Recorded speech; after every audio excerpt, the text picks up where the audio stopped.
గారు ఏదో చేస్తారని అతను అనుకోలేదు. ఓటేసి గెలిపించిన పాలకుల పనితీరును ప్రశ్నించలేదు. డిమాండ్ల కోసం ఆందోళన చేయలేదు. శ్రీమంతుడి సినిమాలో మహేష్ బాబు అవతారమెత్తి సొంత ఖర్చుతో రోడ్డు మరమ్మతులు చేశారు. నల్గొండ జిల్లా సోలిపురంలో రోడ్డు అస్తవ్యస్తంగా ఉంది. చిరుకుపడితే చాలు రాకపోకలకు అంతరం ఏర్పడింది. తప్పని పరిస్థితుల్లో వెళ్లాల్సి వస్తే ప్రమాదానికి గురవక తప్పదు. ఓ విధంగా చెప్పాలంటే ఆ రోడ్డుపై ప్రయాణం సాహసంగా మారింది. రోడ్డు మరమ్మతులు చేయాలని పాలకులకు గ్రామస్తులు విజ్ఞప్తి చేశారు. ప్రయోజనం లేకపోవడంతో గ్రామానికి చెందిన మురళీకృష్ణ ముందుకొచ్చారు. లక్షలు ఖర్చు పెట్టి రోడ్డు మరమ్మతులు చేయించారు. సుమారు 2 కిలోమీటర్ల వరకు రోడ్డు చదును చేయించారు. గ్రామానికి రవాణా వ్యవస్థను పటిష్టం చేసి గ్రామస్తులతో శబాష్ అనిపించుకున్నారు మురళీకృష్ణ. అంతేకాదు ఊరికి చేసిన సేవతో పాలకులకు కనువిప్పు కలిగించారు.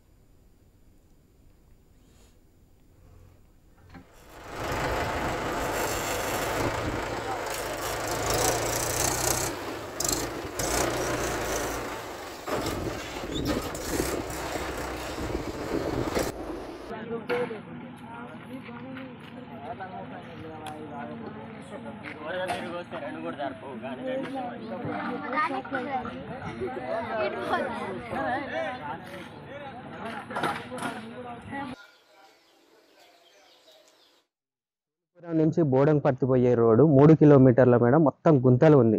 గుంతలు బురదతో నిండుకొని ఉంది. దానికి ఒక 100 ట్రిప్పుల మట్టి పోయించి 3 కిలోమీటర్ల దూరం 100 ట్రిప్పుల మట్టి పోయించి రోడ్డు మొత్తం సాఫ్ చేయించి రోడ్డుని మంచిగా తేటగా చేయించినాం. ఎందుకంటే ఇప్పుడు బోడంపర్తికి పోయే పిల్లలు ఆటోలో పోతారు. ఆటోలు మొత్తం ఆటో 1 సైడ్ ఒరుగుతుంది. ఆ ఆటో పిల్లల్ని మొత్తం ఆటో ఒకసారి పల్టీ పడ్డది. నెక్స్ట్ చండూరుకు కూడా బస్సు పోతుంది పిల్లలు.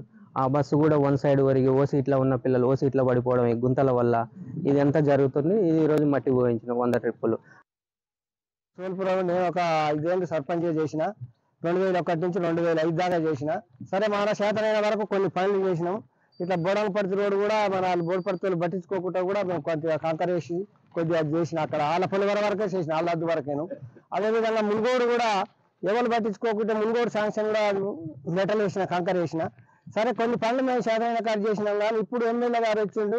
ఇప్పుడు ఎమ్మెల్యే గారు వచ్చి కూడా ఏ ఒక్క పని అయిపోయిన పని చేస్తలేడు. మా ఊరి విషయంలో ఒక 2 లక్షలు పెట్టి రోడ్డు పోస్తానికి కూడా పోయలేకపోతుండు.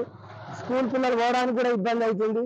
అదేవిధంగా ఇప్పుడు మన సండూరు కానీ బోడపర్తికి పోవడానికి ఇబ్బంది అయ్యి మన ఆటోలల్లో బస్సులల్లో పోయి ఆటోలు గుంటలు ఎక్కువ ఉండి ఆ పోలేక బోల్తపడే పిల్లలకు దెబ్బ తాకే పరిస్థితులు అయినాయి. సోల్పురం నేను ఒక